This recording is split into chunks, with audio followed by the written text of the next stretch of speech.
Hello, everyone. Welcome to another episode of And Action with Ricky Borba. I know I say it every week that every week is awesome, and I'm excited, and it truly is. Every week we have such incredible guests, but this person is very near and dear to my heart. I have known her almost 20 years. We started off way back when in the Bay Area on a little tiny TV show. We've had an opportunity now to raise families and watch each other grow in the industry and just do different things. And I'm very excited to announce my dear friend, phenomenal actress, woman of God, beautiful woman, Gigi Orsillo. Welcome to the show. Hi. Hello. This is so fun. I can't believe it. You know what the temptation is right now? The temptation is not to just have like a Gigi and Ricky talk where nobody else understands our like jokes and stuff like that. Like we talk about all the inside jokes. Yeah. Right, like nobody would understand. But I'm so happy to have you on here tonight. I'm just going to say it from the outset. You are an inspiration to me. The way, Ricky. Well, no, but the way you handle yourself, the way you are with your family and your husband and your career and everything else, like you are. I have 4 girls. I want my 4 girls, if they choose to be in the industry, to be just like you and go down the road that you did. You are amazing, and I'm honored to have you in tonight here. So thank you. Thank you. That means so much to me. I appreciate it. You know, I kind of mean it, like a little bit. Yeah. Okay, so I'm going to read your bio from IMDb. Okay. Oh. Yeah. Okay. It's what we do here. I probably haven't updated that in a while. I probably it's going to be funny. It's Gigi Orsillo was born on June 19th, in Tulsa, Oklahoma. She's an actress and writer known for Family Camp, Sleeper Agent, and my personal favorite of the list, Hope for the Holidays. Yay! She studied improvisation at the Groundling School and Meisner Method at Playhouse West under Robert Carnegie. Gigi Orsillo, you are just a phenomenal actress. And I want to talk about that tonight. I want to talk about acting. I want to talk about film. I want to talk about faith-based films. I want to talk about young women coming up in the industry. So my first kind of thing is you've been doing this a long time, and we have a little fun thing later I'm not going to tell you about, but you've been doing it a long time. What is your first memory? And, like, I think this is for me. Like, when did that happen?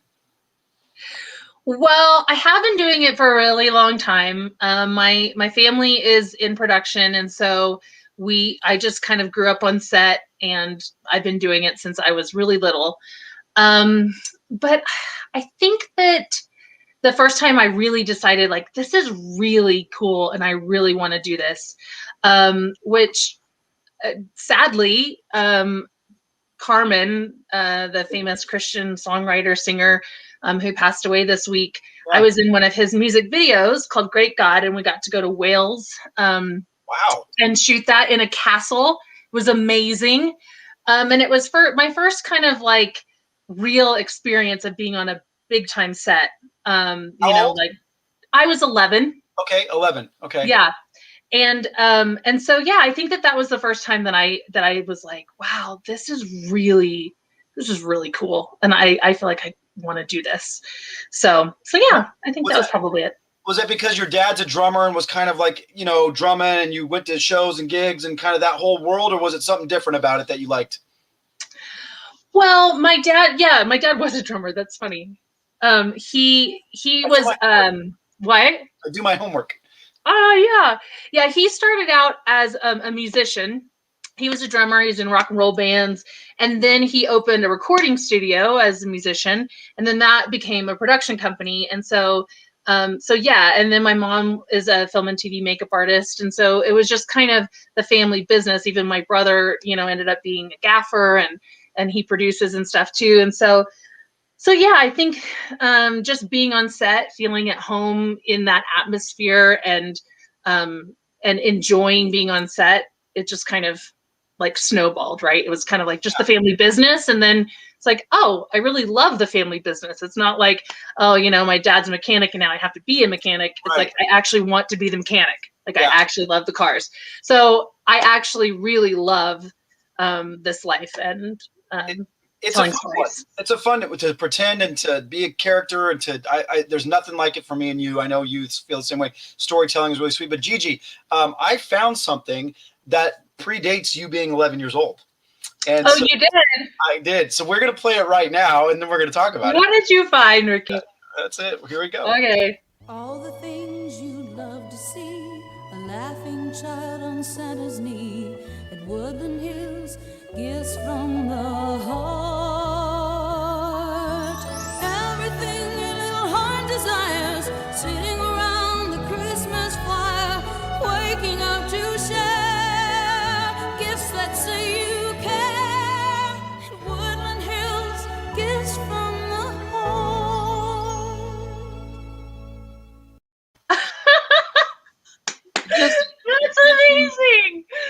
right here, and it just, it's like, I watched that commercial. No, how precious are you, little That is so blonde? funny. I think your teeth are the same size in that commercial. Like, you had your adult Yeah, but, that is great. Where are the world?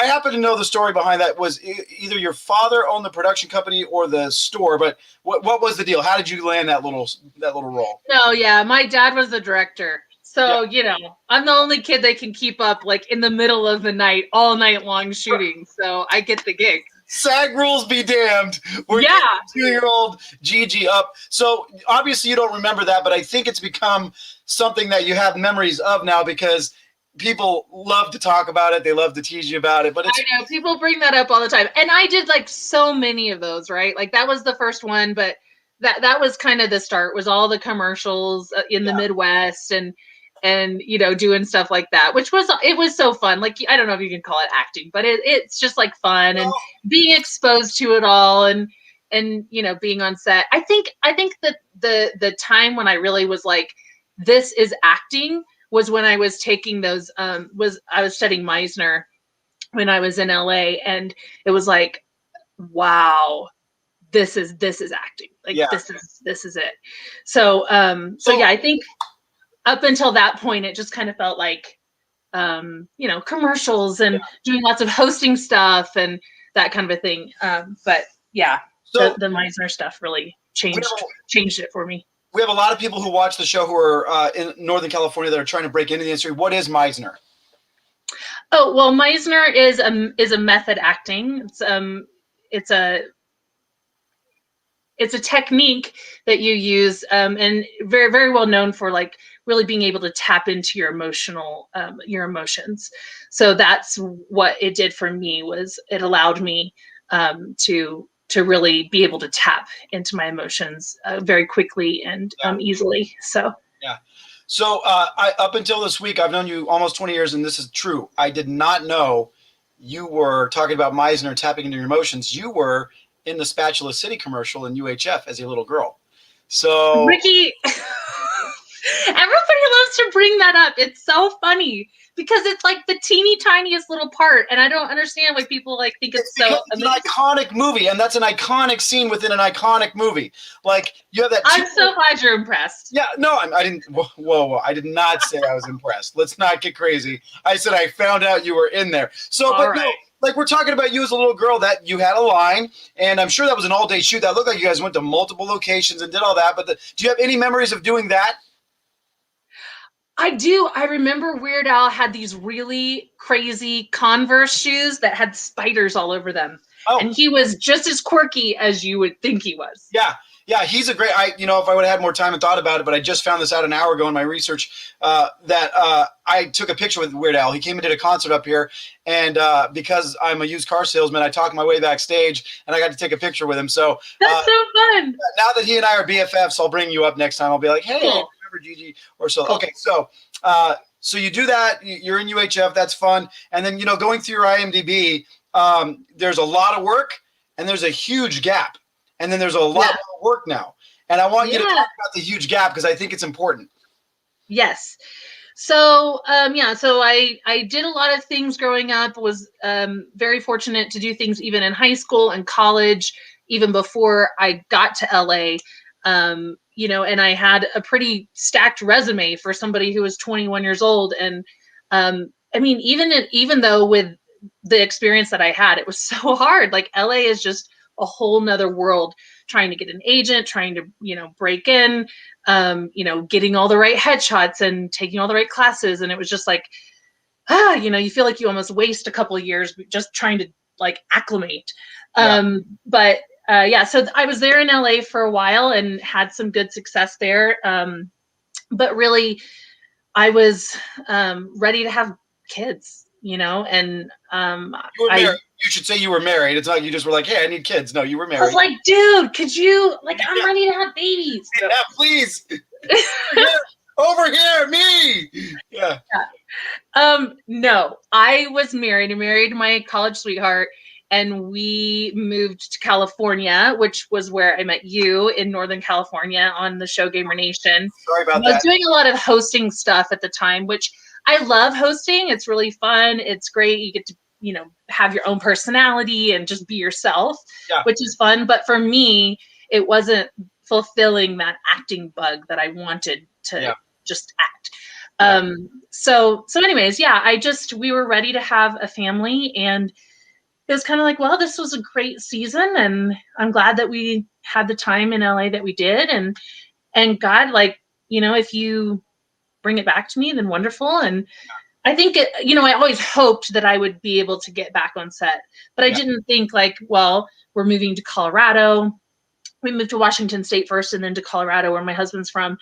And it was like, you kind of think if you leave LA, you're giving it up, Yeah, right. And I kind of did. I kind of was like, God, this is, this feels like the next thing that you're calling me to do is to be a mom and to lay that down and focus on my kids. Yeah. And so I did. And then 11 years later.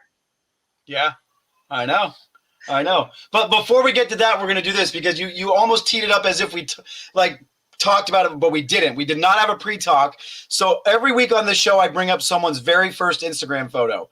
And so I go back all the way, and you just talk. So Bex, go ahead. I think you already know what it is. I know what it is. It's my girls. It's my mermaid girls. So tell me about this photo. What were you doing? Where was this at? All that fun stuff. Oh my goodness. I'd have to look at the caption to remember what they were looking at. Okay. But yeah, they were so cute. They were all dressed as mermaids. That's my kitchen window looking outside. I don't know what they were looking at. Maybe a squirrel or a dog or something. Yeah. Oh, but yeah, I tried to always dress them alike for as long as I could until they all had their own little personality, dress codes that they all wanted to dress differently. But yeah, my matching mermaids. That's cute. So that's how important it is that we're talking about. You took a break to have a family. So now you've got your family. You're nailing it. And it's so worth it. I wouldn't have wanted to be distracted during those years, right? No way. I know some people can do it, and to each their own. I do not judge any working mom who has young babies and young kids. Right. That's awesome. But for me, it was oh, hold on, my computer's trying to restart. No, you may not do that. But for me, it was the choice that I wanted to make for my heart. Yeah. That's what I wanted. And I'm so glad that I had that time. And we homeschooled. So, we were home a lot together. We've had a lot of years, special years together. So yeah. Before we get to that phone call, I'm going to play your acting reel right now. Then we're going to talk about all that. Okay, all right. For a couple hours, I even gave you money. You can't just throw your money at me and expect me to do whatever you want me to. Another hour outside the house. Come on. No, I don't take orders from you. Oh, come on. What are you talking about? Please, another hour. No. Why not? Here are the bullet points for the second segment interview. For the Congressman's piece from the Capitol, he'll remote in live. The network is really pushing for the A block on that. I don't think we have a choice to do it anywhere else. It just does not work. You're getting blasted all over social media right now. We all make choices. It's not always what works. You said that. It's what matters. Yeah. Hey, Kate. Whoa. Walter. Hey. I'm so sorry. I didn't realize that was you. Oh, no, you surprised me there. You okay? Yeah, no, that move surprised me. I'm hard to take down, too. So. Right. I should probably get to work. I just got done from a run, so better. Oh, how was it? Did you have a good run? Yeah, it was good. Get all the heart rate pumping? Yep. Get all sweaty and... No, I mean, it's probably not... No, it's probably a glow. Women glow. Right. No, it's sweat. Is that just pregnant women? Not that you look pregnant. Do you know the mess that you're in? I'm talking about treason here, Walter. And espionage. I thought you were a loan officer. You're gonna need to let that go. I'm trying to keep you out of prison here and stop whatever it is that they're planning. This isn't about me and you. This is about saving lives, Walter. What are you doing here, Bob? I have nowhere else to go. What, your mom wouldn't take you in? You don't understand. There are people that I owe money to. I can't even pay my Ange, rent. I have no money for you. I can barely money. feed that baby. Ange, I need money now! Looks like you're doing pretty well for yourself. Ange, so I borrowed it, okay? So what? You're driving a stolen car to my house. You need to leave. No, I'm not going anywhere. Leave now. No! I will call the cops. Here, call the cops on me. Stop it. Martha, she's bawling. Her father's furious. Her mother's running around with a butcher knife. I don't know if she wants to kill you or just cut something off. Can't believe I missed my own wedding. Do you really think that your best friend doesn't know you better than that? How did I let things get so far? Oh, come on. She's like gorgeous. She's smart. She's rich. She's sweet. She's seemingly perfect. She's just not perfect for you. I think you realize that. Well, maybe I should at least go back and set things straight. Did you miss the part about the butcher knife? Let's hit a movie. Very good, Gigi. Hi, thanks. A lot of range there. A lot of range. There's funny, there's serious, there's very dramatic. That first scene, though, wow, I beautifully directed. I don't know who. No, that was something we did last year. But okay, so the phone call. So you and I stayed in touch, not as often as we are now, because we're in touch now more often. And he's like, through Facebook and Instagram, we'd like each other's posts, things like that. And then you saw that I was going to do a film called The Talking Tree. And there's a point to all this, not just to talk about Gigi and I. I have a point to all this. The Talking Tree became Hope for the Holidays, by the way. So you've messaged me on Facebook. You're like, Ricky, I'm so proud of you, so happy for you. I think I'd like to audition for this. I'm not sure, blah, blah, blah. And you went through the whole, like, I have kids and this. And I said, here's the thing. If you're serious about this, get your butt out to California and come audition for it. And we'll see what happens. And you're like, okay. And you talked to Elliot and out you came. And I was sitting there with myself and Suki, my assistant, and Steve Woolworth, the DP. And damn it, Gigi made all three of us cry during your audition. And we cast you that day because you just have an impeccable talent and you're gifted. And since then, I mean, you've done, I don't know, 3 or 4 features. You're at film festivals, winning awards. It's like a proud father, even though like I'm younger than you, even though you're like 54 and I'm way younger than you. Like there's that proud father feeling. So let's just talk about that. Like the obedience you had to put that on the burner for a minute, on the back burner. You didn't give it up. You put it on the back burner. You said, okay, God, I'm going to do the family thing because I want to, and this. And then now, this was now 2019 with The Talking Tree. You come out, you audition, you nail it. You get there. You're getting to act across a Oscar-nominated Golden Globe winner, Sally Kirkland, who said, don't get too close to me because you're too pretty. So that was fine. I'll never forget that for the rest of my life. She didn't want to be in the same shot as you. But that is not true. It's 100% true. No, you know what she said? What? She was like dying, trying to die. And she said, don't smile at me because, or like, she said something about my light. It was something about my light. No, that is not what she said. She said, Gigi, don't get in my eyesight. You're too pretty. Moving on. So talk about the phone call. Talk about, okay, I'm a little nervous. I'm a little scared, but I know that this is my passion, my love. I'm going to walk in it. And then what's happened? What's going on with you now? Yeah. Well, that was kind of just a random thing. I mean, I had followed you on Facebook and I had seen, like some other stuff that you were working on and kind of stayed in contact. And at the time you had the 3 girls and it was like the 3-girl connection. And the way I remember it was just kind of trying to say, hey, that's amazing. I'm so excited that you are doing this thing. Like, that's so cool. Yes. And then that turned into, what if I auditioned? Could that be a thing, Yeah. And so, and then it was like, okay, I'm going to fly out to California and audition for a film. Like, okay, like it just felt so bizarre, like in the world that I'm currently in to go do that. But yeah, it was a wonderful experience. And when I was on set, it was like, oh man, I do really love this. And I do really feel like God has gifted me to do this thing. And not only like the acting, but also just being on set and talking to people and making connections. And, Jen Gottson was there and she was telling me Jen Gotzon is a Christian actress who I met in LA like many years ago. I mean, we were like in our early 20s, So just starting out. Huh? 40 years ago, early 20s. Right. Yeah. And we met at like a Hollywood Prayer Network thing and kind of connected and did some short films together and stayed in touch. And I kind of saw her career as I was like winding down. I saw her career amping up. And it was like, you kind of have that thing inside of you that's like, oh, I kind of want to be jealous of this. But like really truthfully, I would message her and say like, I am so proud of you. And like, I would encourage her, like, keep going. And like, you're doing an awesome job and you're such a light. And so I would be encouraging her because I don't know, God just put that on my heart. Yeah. So we stayed connected through all the years. And then she came to the Talking Tree and she was like, such an encouragement to me to say, keep going, like do this. And I'm like, I don't even know what to do. Like, I don't have an agent anymore. I don't have, connections. Like, I don't know anybody that's doing this. And really, all I really want to do is faith-based features. And I live in Colorado. I don't know what I'm doing.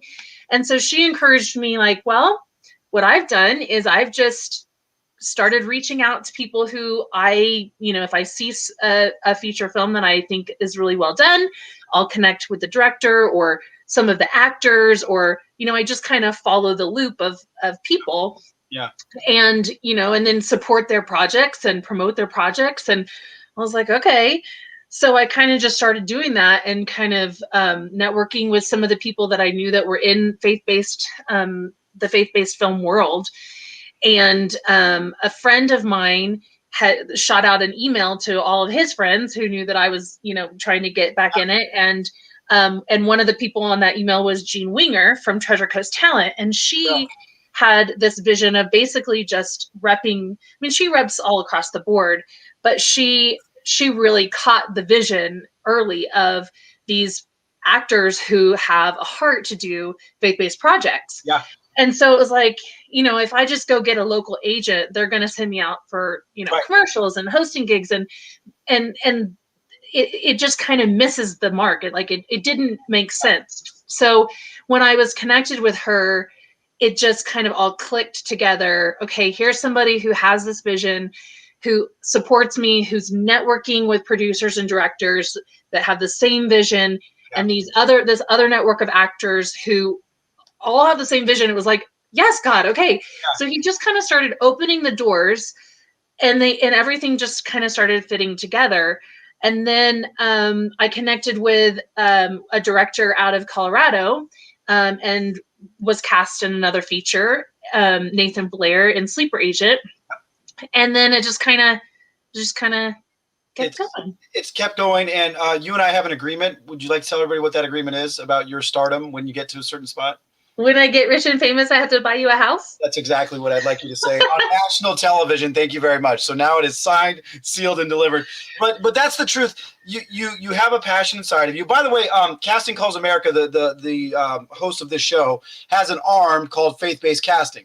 Yes. And I cast, I think, 2 people through Faith-Based Casting for the Talking Tree, Amy Day and BJ Nash. And BJ actually in the movie says a line that you wrote when you and I were kind of tweaking the script a bit, and it was one of my favorite lines of the film. But we only have 4 minutes left, and it's already gone. So I want you to talk about just the necessity to continue moving forward, even though things aren't always easy. But if you have a passion, especially speaking to young women who want to break into this industry, there is opportunity that doesn't require you to sell your soul. And so if you just want to talk about that for a minute or so, about sticking to it, trusting God through the process, and not that your goal, because I know your goal isn't to become the next Julia Roberts with all the fame and stuff like that, but you want to be a working actress and do this the rest of your life. So if you speak to that for a little bit. Yeah, I think it's easy as an actress to think like, well, I have to say yes to everything when I'm starting out because the opportunities aren't there, and so you just kind of have to say yes to everything. And that's not true. I think you need to, like, at the very beginning, when you're starting out, you have to decide what you will and won't do. Yeah. Doesn't matter if it's, opposite Denzel, like you're not going to do it. Like, right. I'm not taking my shirt off. Like, that whatever you decide is your as your boundary. Like, you have to know it in your heart. And I think you also have to know, like, that you're if you're called to do this and you absolutely love it, that that the doors will open for you in God's timing. Like, for me as a believer, I believe, and you have been instrumental in this in my heart, is that the roles that are meant for me will be mine because God will open the doors for me. And the roles that are not meant for me were never mine. Yeah. And so, you know, when I go into an audition, I give it my very best. And then I have to just trust, like, God, you know, if I'm right for this, you know, if it's right for me to be on the film, you know, if I needed to be at home during that month when they were going to be shooting, because something else was going to need me there. And so just trusting him that he knows. And look, now I'm on the clock and now I'm like, When it happens, I will say this, and I'm glad you brought it up because it's helped me tremendously in the last 2 years. You know personally the reasons why I had to start thinking this way. Don't have time to get into that, but an unfortunate circumstance regarding a film happened to me, and I talked to my pastor, and he's like, look, every film that you were meant to direct from the beginning of time is going to be yours. And if you don't get one, it's because it was never yours to begin with. And that really freed me.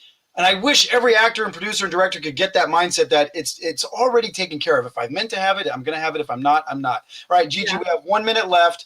I want you to talk quickly about any projects you've got coming up, especially band family camp, and then anything else you want to say in your little final minute here.